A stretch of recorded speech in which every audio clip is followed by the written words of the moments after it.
গুরুত্বপূর্ণ 4 বারের বিধায়ক অখিল গিরিকে আমরা সরাসরি অখিলদার কাছে চলে আছি। অখিলদা, পৌষ সংক্রান্তির পরে সম্ভাবনা রয়েছে রাজনৈতিক রদবদলে। রাজ্যে সাংগঠনিক নয়, মন্ত্রিসভায় নতুন মুখ বেশ কিছু আসতে পারে। মূলত বেশ কিছু জেলায় সাংগঠনিক সভাপতির রদবদল হবে। তার মধ্যে পূর্ব মেদিনীপুর দুটি সাংগঠনিক রদবদলের সম্ভাবনা প্রবল। তার সঙ্গে হয়তো পূর্ব মেদিনীপুর জেলার মন্ত্রিত্ব পাওয়ার সম্ভাবনা রয়েছে। এই জায়গায় কে আসে তা দেখার বিষয়। বিশ্বস্ত সূত্রে জানা যাচ্ছে পুনরায় মন্ত্রিত্ব পেতে পারেন রামনগর বিধায়ক অখিল গিরি। কোনো এক কারণের জন্য মন্ত্রিত্ব চলে যায় কয়েক মাস আগে। পুনরায় রাজ্যের মুখ্যমন্ত্রী মমতা বন্দ্যোপাধ্যায় দীঘার জগন্নাথ মন্দির পরিদর্শনে এসে অখিল বাবুকে সঙ্গে নেন। শুধু তাই নয়, কন্টাই কোঅপারেটিভ ব্যাংকের কনভেনার করার পর বিপুল জয় তৃণমূলের হয়। সেই কারণেই কি মন্ত্রিসভায় আসতে পারে অখিল গিরি? তার সময় কথা বলবে, তা নিয়ে প্রতিক্রিয়া দেন অখিল বাবু। Bureau report, news Bharat 24 hours.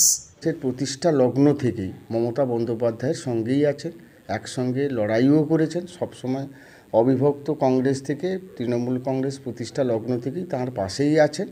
সেই বিষয়টা সেটা বিক্ষিপ্ত কোনো ঘটনা, সেটা আলাদা বিষয়। কিন্তু তিনি রামনগর বিধানসভায় 2001 সালে বিধায়ক হওয়ার পরে তিনি আমাদের এই বিধানসভায় 4 বারের বিধায়ক হয়েছেন। আমাদের মৎস্যমন্ত্রী ছিলেন, তারপরে কারাগার দপ্তরের মন্ত্রী সামলেছেন এবং এই এলাকার প্রত্যেকটি মানুষের সঙ্গে তার সরাসরিভাবে তার যোগাযোগ আছে। অতএব তিনি আন্দোলনের মধ্য দিয়েই উঠে এসেছেন।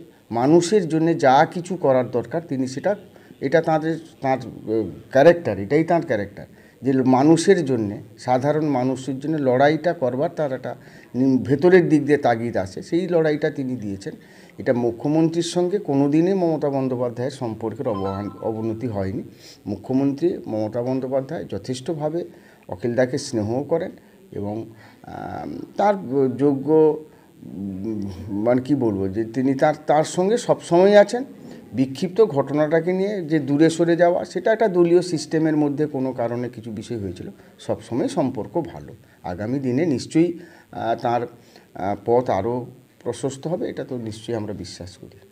শেষ প্রশ্ন, জায়গায় আবার দিচ্ছে না, আমার নিজের এলাকায় মন্দির, তাই তিনি হয়তো জনপ্রতিনিধি হিসাবে এখানে রেখেছেন। তাই উনি আমাদের দলেরও যেমন চেয়ারম্যান পার্সন, সুপ্রিমো, এবং তিনি প্রশাসনিকও মুখ্য অধিকর্তা, মুখ্য ব্যক্তি। তাই তিনি যে দায়িত্ব দেবেন সেই দায়িত্ব নিয়ে কাজ করব, কোনো অসুবিধা নেই।